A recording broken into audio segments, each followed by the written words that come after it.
Halo, saat ini kamu sedang mendengarkan podcast Perempuan Disabilitas Speak Up yang dipersembahkan oleh Himpunan Wanita Disabilitas Indonesia atau HWDI. Di podcast ini kita akan berbagi informasi mengenai perjuangan perempuan disabilitas terhadap hak-hak dan perlindungannya di Indonesia. Dan tentu saja di podcast ini ada saya Ines Nirmala yang hadir sebagai hostnya.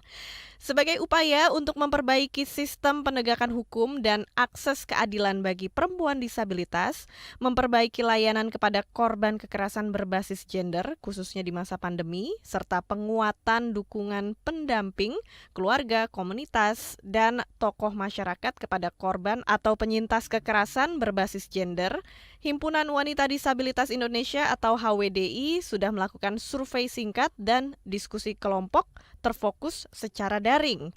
Analisis mengenai dampak COVID-19 pada kekerasan berbasis gender terhadap perempuan disabilitas di Indonesia mengungkap sejumlah isu penanganan kasus yang muncul di masa pandemi dan isu lama yang dalam masa pandemi semakin mendesak untuk segera dibenahi. Apa saja hasil temuan HWDI terkait berbagai isu kekerasan berbasis gender di masa pandemi dan seperti apa upaya penanganannya? Inilah yang akan kita perbincangkan di episode kelima podcast Perempuan Disabilitas Speak Up. Dan sekarang bersama kita sudah ada dua orang narasumber, yaitu Chandra Sugarda selaku spesialis gender dan inklusi sosial, serta Feni Siregar, Sekretaris Nasional Forum Pengada Layanan atau FPL. Halo Mbak Chandra, Mbak Feni, apa kabar? Halo Halo Mbak, Mbak Ines, kabar baik. baik. Wah, senang sekali nih kita bisa ngobrol-ngobrol di podcast Perempuan Disabilitas Speak Up. Dan kali ini tema yang kita bahas adalah dampak COVID-19 pada kekerasan berbasis gender terhadap perempuan disabilitas di Indonesia. Ini kita mau membahas hal tentang ini supaya makin banyak orang yang aware. Kalau dari Mbak Chandra dulu deh, saya mau Mbak Chandra ceritain gimana sih gambaran kondisi umum perempuan disabilitas selama pandemi. Terus gimana kalau dibandingkan dengan masa sebelum pandemi, seperti apa perbedaannya?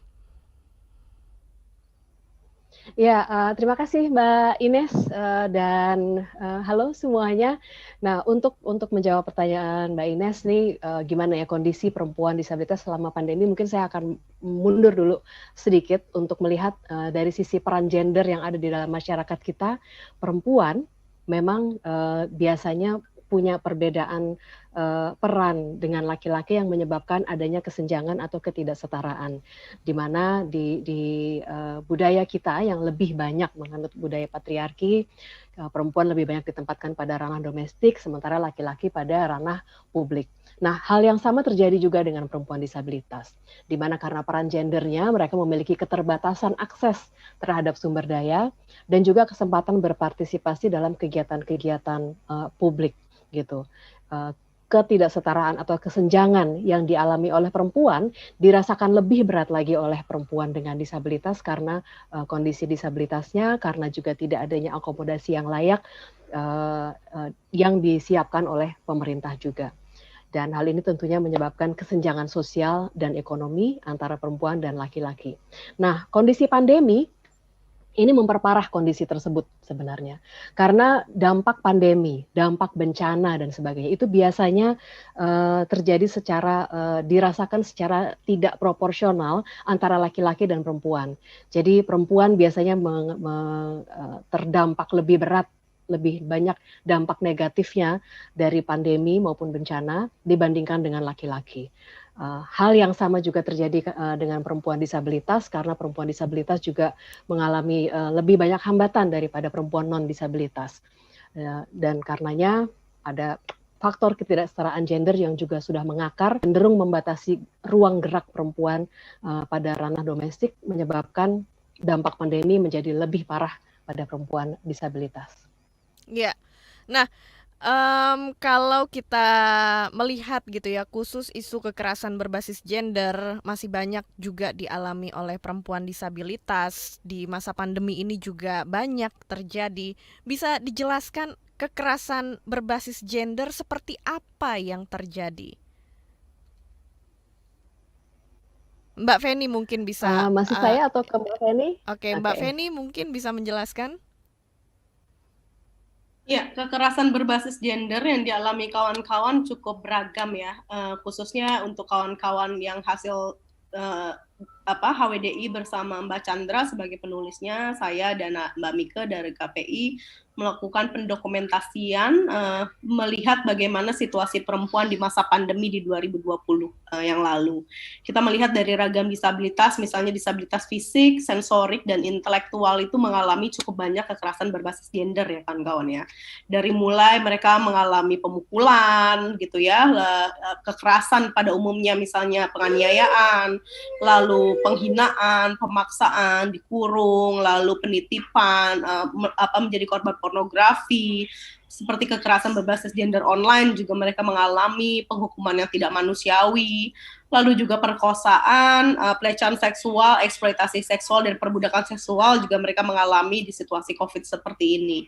Ini yang dialami oleh kawan-kawan disabilitas di masa pandemi, dan sayangnya dari kasus-kasus yang dialami, mereka hampir sulit memproses kasusnya.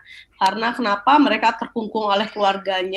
Kekerasan ini mereka alami baik secara langsung ataupun tidak langsung melalui media sosial ataupun peretasan media-media yang mereka miliki. Itu yang masih dialami oleh perempuan-perempuan disabilitas. Nah, kondisi yang sama sebenarnya juga terjadi oleh perempuan non-disabilitas, tapi mungkin rentannya perempuan disabilitas 2 kali lipat mengalaminya dibanding perempuan non disabilitas, karena mereka nggak punya akses, mereka nggak punya power buat melaporkan kasusnya begitu. Iya, jadi perempuan disabilitas ini 2 kali lebih rentan ya untuk mengalami kekerasan berbasis gender. Dan angkanya apakah meningkat tingkat kekerasan ini selama masa pandemi, Mbak Feni? Dia tidak berkurang yang pasti. Angka pandemi ini dalam kasus kekerasan seksual mereka meningkat. Tapi kalau dihitung jumlahnya mereka tidak sedikit gitu. Tidak berarti dalam pandemi ini mereka tidak mengalami gitu. Jadi bisa dibilang ya baik pandemi dan tidak pandemi jumlahnya sama gitu. Oh, Jumlahnya gitu. bisa naik tapi tidak naik. Ya, mungkin bisa saya tambahkan juga mungkin ya. Dari sisi kalau dari temuan kita, dari sisi pelaporan kasus kekerasan yang terjadi pada perempuan disabilitas, itu sebanyak 68% responden mengatakan mereka tidak melaporkan kasus kekerasan yang menimpa dirinya. Ini yang kemudian membuat kita sulit untuk melihat angka persisnya berapa sih gitu ya perempuan disabilitas yang korban kekerasan berbasis gender gitu. Karena seperti tadi sekitar 68 responden mengatakan tidak melaporkan kasus kekerasan yang menimpa dirinya. Bagi yang melaporkan, mereka melaporkan ke either lembaga layanan atau tokoh masyarakat atau polisi dan RT RW, tetapi jauh lebih banyak yang tidak melaporkan, sehingga kita sulit juga untuk melihat atau secara persis apakah ada peningkatan atau tidak begitu ya, karena masih banyaknya kesulitan untuk melaporkan, apalagi di masa pandemi di mana mobilitas terhambat begitu ya, ada pembatasan mobilitas begitu, sehingga yang biasanya mungkin ada kemungkinan ketemu orang lain terus bisa cerita gitu ya kalau ada kasus yang menimpa dirinya, ini si korban harus di rumah terus gitu, harus di rumah terus, kemungkinan bersama dengan pelakunya satu rumah misalnya, pasangan gitu misalnya yang terjadi RT, sehingga dia semakin tidak bisa melaporkan ke siapa-siapa karena dia tidak ketemu siapa-siapa. Misalnya mau pegang handphone, diawasi terus gitu sama pelaku dan sebagainya. Sehingga itu semakin mempersulit kita untuk melihat angka pastinya berapa banyak sebenarnya perempuan disabilitas yang menjadi korban, dan apakah memang betul tidak ada penambahan atau justru ada penambahan tapi tersembunyi begitu.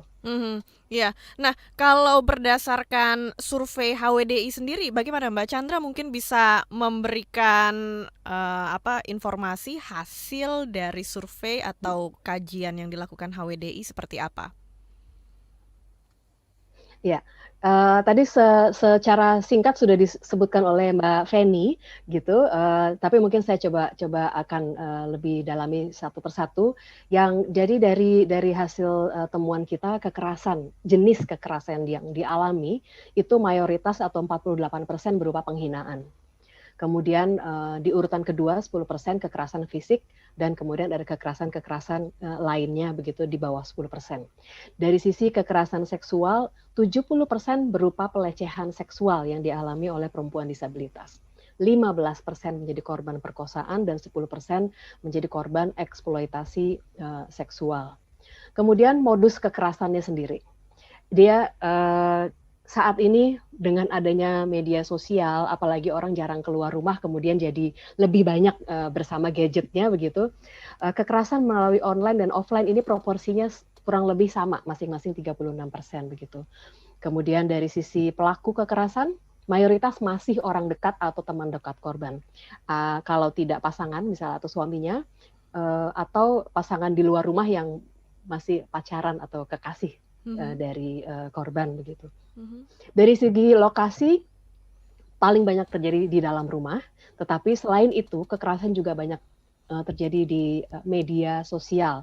Yang tadi sempat disebut oleh Mbak Feni, melalui media sosial ini salah satunya merupakan bullying, yang merupakan kekerasan psikis kategorinya, itu banyak terjadi di media sosial. Kemudian upaya penanganannya. Hampir sepertiga dari responden yang mengalami kekerasan mengatakan bahwa dia berusaha menangani kasus yang menimpanya sendiri. Coba bayangkan, jadi dia sudah mengalami kekerasan, tapi dia ya udah saya coba sendiri deh, saya nggak bisa minta bantuan siapa-siapa gitu. Jadi ini sangat sulit gitu bagi korban. 90% diantaranya mendapat bantuan dari orang tua, kemudian 15% dari saudara kandung. Dan seperti yang saya sebutkan di awal tadi, dari sisi pelaporan sendiri, mayoritas responden atau 68% tidak melaporkan kasus kekerasan yang menimpa dirinya, gitu. Jadi banyak sepertiganya berusaha menangani kasus sendiri, 68% mayoritas malah tidak melaporkan kasus kekerasan yang menimpa dirinya. Dan ini menjadi salah satu hal yang saya rasa paling perlu mendapatkan dukungan begitu. Iya. Hasil survei tersebut kalau saya mendengarnya juga sangat memprihatinkan ya yang terjadi. Dan kalau membicarakan tentang bentuk perlindungan, apa yang dilakukan oleh pemerintah untuk negara dalam pemenuhan hak-hak perempuan disabilitas, khususnya terkait isu kekerasan berbasis gender, seperti apa? Bisa dijelaskan Mbak Chandra atau Mbak Feni? Siapa dulu? Boleh Mbak Feni. Silakan Mbak Feni. Gimana tadi Mbak? Ini kita membicarakan tentang perlindungan yang diberikan oleh pemerintah dalam pemenuhan hak terhadap perempuan disabilitas terkait isu kekerasan gender ini seperti apa? Ya, di masa COVID ini sebenarnya pemerintah sudah mengeluarkan protokol penanganan kasus kekerasan terhadap perempuan di masa pandemi COVID.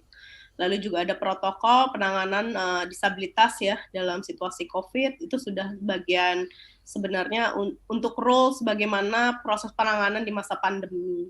Lalu mungkin kawan-kawan juga bisa, sudah ada UPT P2T P2A di setiap kabupaten yang disediakan pemerintah daerah untuk menangani kasus kekerasan terhadap perempuan, tapi sayangnya memang tidak dibekali bagaimana menyikapi menangani perempuan disabilitas atau anak disabilitas secara khusus gitu. Lalu sebenarnya di unit di kepolisian, kalau pengaduan sudah bisa ke Polres, ada namanya UPPA, Unit Pengaduan Perempuan dan Anak, jadi sudah ada bagian khusus untuk penanganan kasus kekerasan terhadap perempuan dan anak, yang termasuk juga disabilitas, tapi sayangnya memang belum juga dilatih untuk isu disabilitas. Jadi isu disabilitas ini masih menempel terhadap isu perempuan dan anak. Dan tidak belum ada penguatan untuk isu disabilitas secara khusus begitu ya. Tapi kalau di Kementerian Sosial misalnya juga sudah menjadi perhatian sebenarnya isu disabilitas pasca lahirnya undang-undang disabilitas. Sekarang juga sudah ada permen ya atau PP disabilitas untuk akses keadilan bagi perempuan disabilitas, untuk akses keadilan bagi disabilitas. Untuk prosedural sih sudah cukup memadai sebenarnya, tinggal implementasi dan pelaksanaannya tinggal diperkuat begitu. Misalnya di unit tersebut, apakah beberapa unit ini mendorong inklusivitas, gitu, bagaimana aksesibilitas, bahkan HWDI juga sudah melakukan MOU dengan Kapolri dan sudah diturunkan melalui perjanjian kerjasama, sudah untuk pelaksanaannya, dan ini tinggal kita tunggu implementasinya bagaimana untuk pelaksanaan kasus kekerasan terhadap perempuan. Kan ini hal yang urgent ya, karena dalam proses penanganan kasus kekerasan terhadap perempuan, khususnya disabilitas dan anak disabilitas, hampir rata-rata korban ini tidak didampingi oleh penerjemah begitu untuk kasus-kasus yang disabilitas mental gitu kan, atau kita bicaranya mental lah ya, yang memang dia membutuhkan ataupun wicara gitu yang dia butuhkan memang penerjemah. Padahal di KUHP, salah satu haknya warga negara misalnya yang membutuhkan ya salah satunya penerjemah, itu menjadi hal yang penting. Nah ini mungkin bagian dari koreksi kita, apakah karena tidak ketahuan polisi atau karena memang persediaannya yang terbatas di wilayah gitu. Tapi kalau secara implementing gitu ya, beberapa tempat ini sudah bisa menjadikan rujukan untuk penanganan kasus. Dan juga ada kawan-kawan lembaga layanan di 32 provinsi, inisiatif masyarakat yang sebenarnya juga selain menangani kasus kekerasan terhadap perempuan, dia juga sudah familiar untuk menangani kasus kekerasan terhadap perempuan disabilitas dan anak disabilitas gitu. Iya, memang kita tunggu ya, kita melihat bagaimana implementasi atau pelaksanaannya, dan itu perlu diperkuat juga. Mbak Chandra mungkin juga mau menambahkan, sekaligus bisa Mbak Chandra beritahukan juga ya, apakah kebijakan pemerintah ini sudah cukup mengakomodir untuk kebutuhan perempuan disabilitas?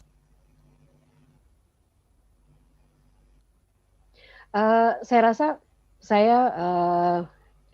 Mbak Feni tadi sudah mengatakan cukup banyak ya mengenai kebijakan, kemudian program-program dan perlindungan apa saja yang sudah diberikan oleh pemerintah maupun oleh masyarakat begitu ya terhadap perempuan disabilitas, khususnya dalam isu kekerasan berbasis gender. Dari sisi kebijakan sendiri, saya rasa kita sudah cukup banyak kebijakan regulasi yang ada, tetapi mungkin masih ada juga kebijakan atau undang-undang yang perlu dipercepat gitu ya, penerbitannya, seperti undang-undang PKS yang kemudian perlu dipercepat untuk bisa semakin memperkuat dorongan untuk melakukan perlindungan terhadap perempuan dan perempuan disabilitas, khususnya terkait isu kekerasan berbasis gender begitu. Jadi sepertinya kita masih akan mendorong beberapa hal gitu untuk dilakukan oleh pemerintah, untuk segera dikeluarkan oleh pemerintah, karena kalau dari undang-undang sendiri bentuknya sudah keluar, masih ada butuh waktu mungkin 1 atau 2 tahun lagi sehingga menjadi peraturan pelaksana untuk bisa dilaksanakan begitu, sehingga semakin mundur undang-undang yang dikeluarkan, maka semakin mundur juga peraturan pelaksananya dan implementasinya nanti. Ya, nah kalau kita membicarakan juga soal kekerasan berbasis gender terhadap perempuan disabilitas, selain pemerintah yang punya peranan besar terhadap keluarga dan juga masyarakat di sekitar, mereka juga punya peran yang tidak kalah besar. Lalu bagaimana HWDI mendorong peningkatan kesadaran di tingkat keluarga dan masyarakat pada umumnya terkait kekerasan berbasis gender ya terhadap perempuan penyandang disabilitas? Silakan Mbak Chandra atau Mbak Feni ya. Mbak Feni silakan. Mbak Feni udah siap tuh. Kalau HWDI salah satu anggota Forum Pengada Layanan ya. Dalam kerjanya HWDI tidak pernah sendiri, selalu berjejaring. Misalnya dalam proses penanganan kasus kekerasan berbasis gender, memang diharapkan koordinasi antara para pihak ini menjadi hal yang utama. Karena tidak mungkin satu lembaga bisa menangani secara utuh gitu kebutuhan korban. Misalnya HWDI pasti tidak memiliki kemampuan dalam proses psikologis korban misalnya begitu ya, ataupun kesehatan, ataupun rumah aman gitu ya, ataupun bantuan hukum begitu. Sehingga perlu berjejaring dengan lembaga-lembaga lain. Dalam proses berjejaring inilah sekaligus HWDI juga mengencourage atau mendorong peningkatan pengetahuan kawan-kawan jaringannya agar lebih sensitif gitu atau lebih berpihak pada perempuan disabilitas. Jadi sambil berjalan, sambil berjejaring, sambil juga mengedukasi begitu. Itu biasanya yang dilakukan HWDI. Jadi misalnya FPL isunya memang perempuan dan anak isunya perempuan korban kekerasan gitu ya. Tapi dalam pelaksananya isu perempuan disabilitas bagian dari isu kita begitu ya. Anak perempuan bagian dari isu ini yang tidak boleh ditinggalkan, sehingga mungkin dalam konteks pelaksanaan SEDO gitu ya, apapun kekerasan terhadap perempuan, siapapun perempuannya, baik di disabilitas, dia anak ataupun dia lansia, itu bagian dari fokus kita. Itu yang sebenarnya menjadi salah satu yang dilakukan HWDI juga gitu, bagaimana dia mensupport atau mensosialisasikan konvensi disabilitas, bagian dari yang juga harus dipahami oleh kawan-kawan jaringan begitu ketika dalam proses penanganan kasus berbasis gender. Begitu sih menurut kami. Iya, Mbak Chandra mau mungkin menambahkan sedikit. Ya, sedikit aja menambahkan Mbak Feni bahwa salah satu yang juga dilakukan oleh HWDI terkait penguatan adalah pendampingan dan penguatan kapasitas keluarga begitu dalam hal penanganan kekerasan berbasis gender. Jadi anggota keluarga gitu untuk HWDI yang berada di provinsi-provinsi, di jaringan-jaringannya di daerah, kemudian berusaha juga menguatkan keluarga-keluarga yang ada di sekitar korban begitu, sehingga keluarga dari perempuan dan anak perempuan disabilitas juga memiliki pemahaman dan pengetahuan untuk melakukan minimal proses pelaporan bila terjadi kekerasan berbasis gender kepada anggota keluarga mereka yang disabilitas. Gitu. Hal yang sama juga pendampingan dan penguatan kapasitas untuk komunitas. Jadi apabila masyarakat di sekitar komunitas melihat ada perempuan atau anak perempuan dengan disabilitas yang menjadi korban kekerasan berbasis gender, mereka juga tahu proses pelaporannya seperti apa, minimal harus kemana begitu. Dan satu lagi yang kita lihat, salah satu temuan kita juga dalam studi ini adalah bahwa masih ada juga keluarga maupun komunitas yang punya stigma negatif terhadap teman-teman pendamping yang disabilitas begitu. Sehingga mereka nggak mau kalau yang pendampingnya adalah disabilitas, mereka nggak yakin bahwa si pendamping disabilitas ini bisa melakukan tugasnya begitu. Nah ini juga yang perlu kita kemudian kuatkan, kita berikan informasi yang lebih dalam begitu, untuk supaya teman-teman yang dengan pendamping dengan disabilitas bisa melakukan tugasnya dan mendapatkan kepercayaan juga dari anggota keluarga korban maupun komunitas sekitarnya. Iya. Nah, tadi terkait jika mengalami kekerasan terhadap teman-teman penyandang disabilitas atau kekerasan berbasis gender, untuk mekanisme pelaporannya, mungkin ada informasi gitu ya, bisa kemana, akses yang mudah untuk dihubungi untuk pelaporan?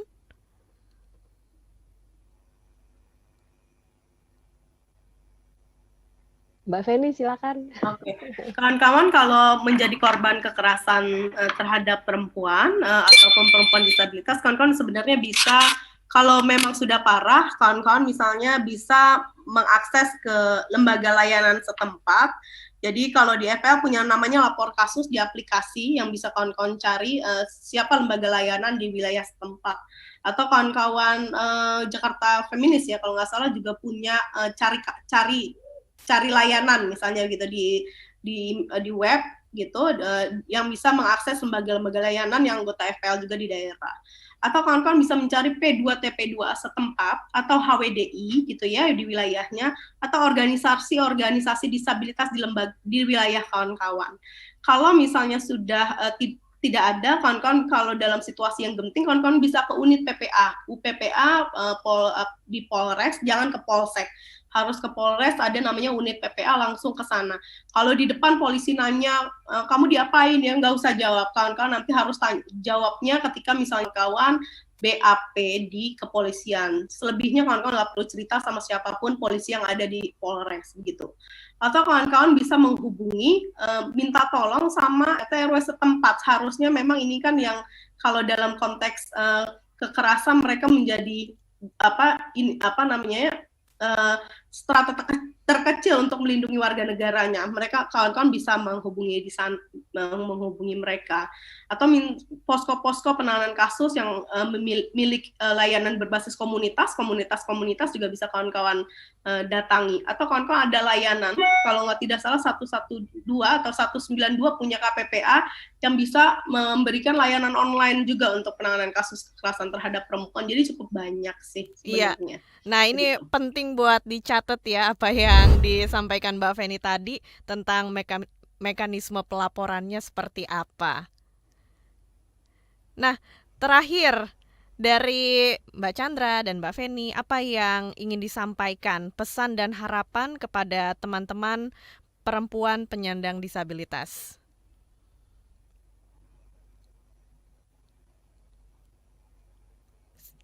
Ya, boleh dari Mbak Chandra. Mungkin saya dulu ya, Mbak Feni ya. Nanti habis itu Mbak Feni melengkapi. Pesan-pesan untuk teman perempuan disabilitas, untuk teman-teman, kalau misalnya mengalami satu hal. Jadi kita harus kenal dulu kekerasan berbasis gender itu apa saja sih. Ada 5 yang kita mesti tahu dulu ya sebelum kita bisa menentukan. Yang pertama adalah kekerasan seksual. Kekerasan seksual itu misalnya perkosaan, pelecehan, eksploitasi, pemaksaan, prostitusi gitu, misalnya pemaksaan kehamilan dan seterusnya. Kemudian ada kekerasan fisik. Kekerasan fisik tentunya pemukulan dan seterusnya, biasanya dilakukan oleh lawan jenis gitu ya. Dan ini biasa terjadi di dalam rumah tangga. Kemudian ada kekerasan sosial ekonomi. Ini juga merupakan kekerasan berakibat pada penelantaran ekonomi dan pemiskinan korban. Jadi kalau teman-teman perempuan disabilitas mengalami hal ini, bisa Anda laporkan karena ini masuk terhadap masuk dalam kategori kekerasan sosial ekonomi. Contohnya misalnya penelantaran ekonomi oleh suami terhadap istri dan anaknya, atau dalam relasi di luar perkawinan, misalnya tindakan seorang kekasih yang mengancam pasangannya untuk membiayai hidupnya, begitu. Itu salah satunya. Kemudian yang keempat adalah kekerasan psikis atau mental. Tadi sudah kita sebut di awal, salah satunya yang sekarang paling banyak terjadi adalah bullying melalui media sosial. Ini adalah kekerasan yang dilakukan secara verbal dan melukai kondisi psikologis seseorang. Jadi teman-teman perlu ingat gitu. Pernah nggak mengalami hal seperti ini? Kalau mengalami hal seperti ini dan merasa tidak enak sekali dan merasa betul-betul terluka, ini adalah satu hal yang bisa dilaporkan begitu. Dan yang terakhir adalah praktek sosial budaya yang membahayakan, yang misalnya contohnya adalah perkawinan dini, kemudian perkawinan paksa, ini juga merupakan salah satu bentuk kekerasan berbasis gender. Nah, dengan mengenali jenis-jenis kekerasan berbasis gender ini, teman-teman perempuan disabilitas itu bisa mengenali apa yang terjadi pada dirinya. Jadi kadang-kadang kan kita kalau dimarahin, dibentak-bentak, atau ada kekerasan verbal gitu ya, atau dihina-hina gitu misalnya, kita ya udah deh terima aja gitu. Tetapi enggak, ini ada hukumnya begitu. Ada yang mana yang masuk kategori kekerasan berbasis gender, ada juga yang masuk kategori kekerasan umum lainnya. Dengan mengenali hal-hal seperti ini, teman-teman saya harapkan bisa mulai melakukan refleksi diri apa yang terjadi pada dirinya, juga bisa mulai melihat ke sekitarnya. Siapa tahu ada teman-teman di sekitarnya yang mengalami hal itu tetapi tidak tahu harus melakukan apa. Ya, sekarang gitu. Silakan Mbak Feni kalau mau melengkapi. Silakan. Ya, Mbak Chandra udah cukup komplit gitu ya. Saya sih menambahkan bagaimana saya berharap kawan-kawan ketika terjadi kasus kekerasan terhadap diri kawan-kawan disabilitas, jangan pernah menyalahkan diri kawan-kawan. Kawan-kawan tidak bersalah, kawan-kawan bukan penyebab terjadinya kekerasan. Ketika kondisi disabilitas kawan-kawan juga bukan menjadi hal yang pembenaran untuk korban atau pelaku melakukan kekerasan terhadap korban. Jangan pernah menyalahkan diri, lalu mencari orang yang memang kawan-kawan percaya untuk mendampingi kawan-kawan mencari keadilan.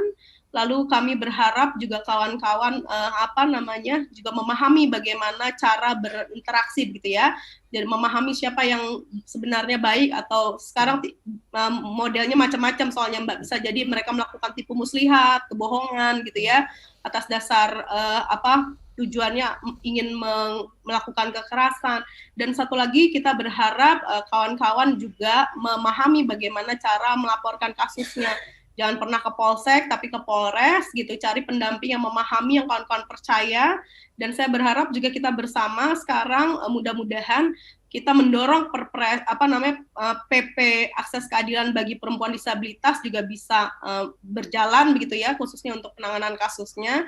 Lalu kami juga mengajak kawan-kawan disabilitas dan masyarakat luas untuk tetap mengadvokasi atau terus mendorong RUU penghapusan kekerasan seksual, karena ini salah satu kunci juga bagaimana menghadirkan keadilan bagi perempuan korban kekerasan termasuk perempuan disabilitas agar kekerasan seksual ini bisa terentaskan lah di negara ini dan korban mendapatkan pemulihan yang tepat begitu. Lalu kami juga berharap untuk pendamping-pendamping ketika mendampingi perempuan disabilitas jangan pernah memaksakan apa yang hendaknya sendiri. Pastikan dulu perempuan mendapatkan pemulihan, tidak harus langsung diproses secara hukum, memberikan layanan yang sesuai dengan penanganannya begitu, jangan memaksakan ketika misalnya korban tidak sanggup. Cari pendamping atau penerjemah yang sesuai dan memang memahami betul-betul apa yang dikatakan korban, karena kita tahu semua disabilitas bukan orang yang berpendidikan, khususnya untuk yang tidak berpendidikan begitu ya. Dan untuk disabilitas mental juga kawan-kawan juga harus berhati-hati, harus berkomunikasi misalnya dengan HWDI udah punya call centernya, kawan-kawan bisa berkonsultasi, kawan-kawan pendamping apa yang harus dia lakukan sehingga langkah-langkahnya bisa sinergi dan tidak merugikan untuk korban. Itu sih dari saya, terima kasih. Wah, luar biasa banget apa yang sudah dijelaskan oleh narasumber kita, Mbak Feni Siregar dari Forum Pengada Layanan dan Mbak Chandra Sugarda yang merupakan spesialis gender dan inklusi sosial. Tentu saja harapan kita supaya penanganan kekerasan terhadap perempuan bisa lebih baik lagi di negara kita, dan juga segala jenis kekerasan terhadap perempuan dan juga perempuan penyandang disabilitas ini bisa menurun angkanya ya di negara kita. Saya ucapkan terima kasih banyak. Amin. Mbak Chandra, Mbak Feni sudah ngobrol-ngobrol di podcast Perempuan Disabilitas Speak Up. Terima kasih. Terima kasih, Mbak Mbak Ines, Ines. Iya. Mbak Chandra. Ya, Mbak Ferdi. Sampai ketemu lagi ya. Salam sehat selalu. Salam sehat semuanya, teman-teman. Hai. Terima kasih sudah mendengarkan podcast Perempuan Disabilitas Speak Up. Untuk ide dan masukan, silakan email ke podcast@kbrprime.id dan tulis di bagian subjek podcast HWDI. Jangan lupa ikuti juga podcast yang cocok untuk curious mind kamu di www.kbrprime.id atau di platform mendengarkan podcast lainnya. Ikuti juga kita di Instagram @kbr.id dan sampai ketemu di episode selanjutnya.